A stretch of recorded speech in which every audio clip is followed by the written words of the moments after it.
Otep, Achepsut, Nachamsuho, Netunijeb, Amonera, Amonera, Amonera.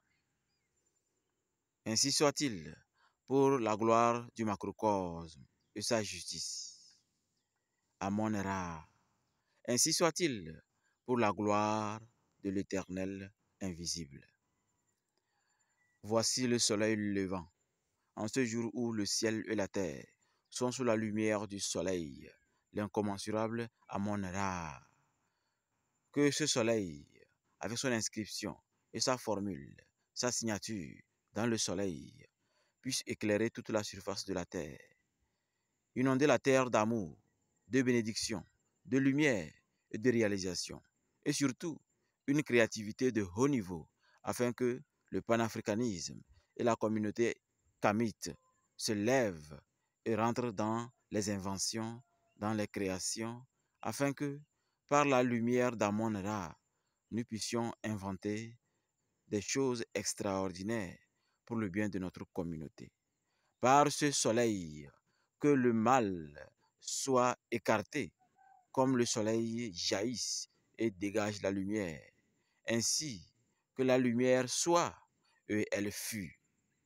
De bénédiction en bénédiction, puisse ce soleil levant nous accorder paix, bonheur, amour, afin que le propriétaire de la boule de cristal en autruche puisse recevoir également cette lumière, ces bénédictions, pour que cette prière que nous avons adressée au propriétaire de la boule de cristal en autruche, en or, puisse être sanctifiée, bénie des dieux, bénie des divinités, pour que nous puissions vivre une vie extraordinaire, une vie d'aigle, une vie des pharaons de haut niveau.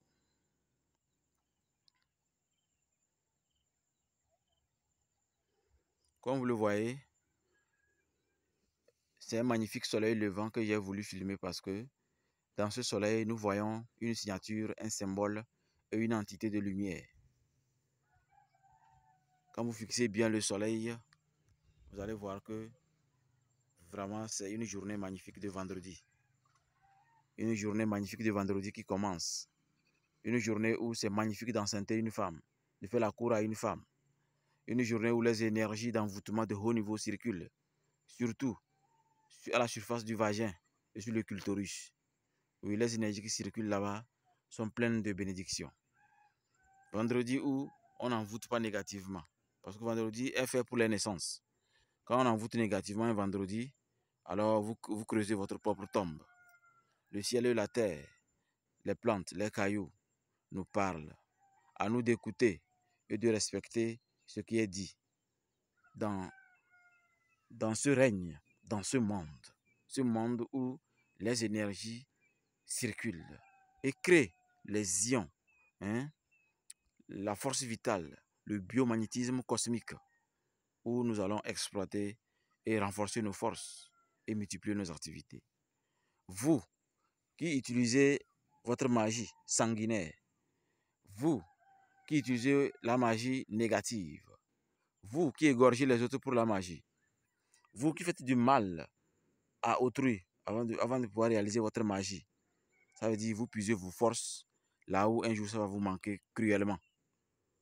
Et certainement, c'est ceux qui puisent dans la nature, qui pourront même sur le lit, puiser cette énergie depuis sur leur lit et exécuter la magie. Alors, un combat est ouvert.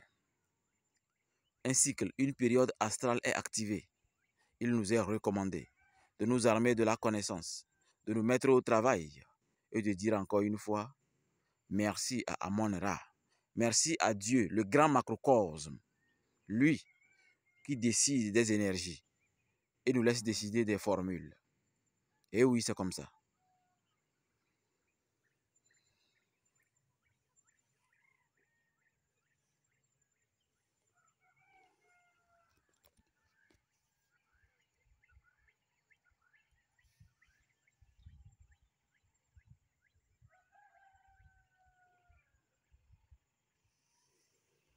Le danger qui circule les vendredis, c'est se créer des larves. des esprits terre à terre qui vont vous fatiguer jusqu'à ce que aucune prière ne peut vous sauver. La seule chose qui peut vous sauver, c'est votre volonté de jeûner, votre volonté d'être pur, votre volonté de garder la pureté à tout moment.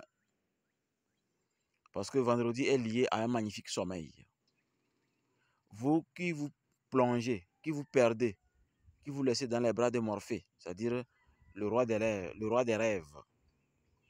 Sachez que ce n'est pas parce que vous avez découvert votre don de prémonition que vous allez dormir jusqu'à ce que même vous entendez les gens marcher derrière votre chambre. Vous continuez de dormir.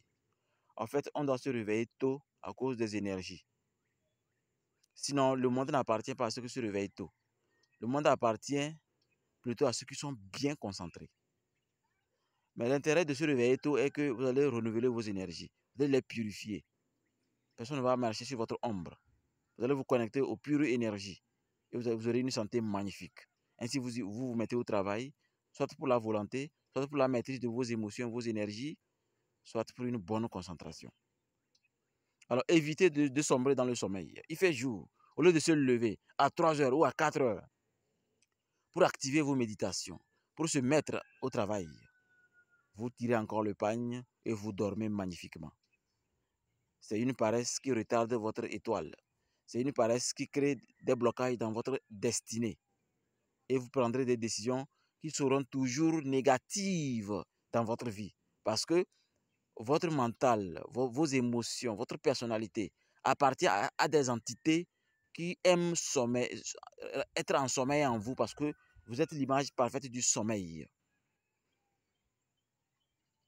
On peut prendre le risque au cours de la semaine de se réveiller quand on veut, dormir quand on veut. Mais attention, ne faites pas un vendredi. Ne faites pas ça un vendredi. Vous allez enraciner des entités qui vont vous vampiriser, qui vont avaler tout ce que vous avez comme richesse, qui vont vous donner des idées qui n'ont rien à voir avec votre destinée, qui vont vous donner des idées qui n'ont rien à voir avec la créativité. Voilà comment la pauvreté continue de circuler en vous.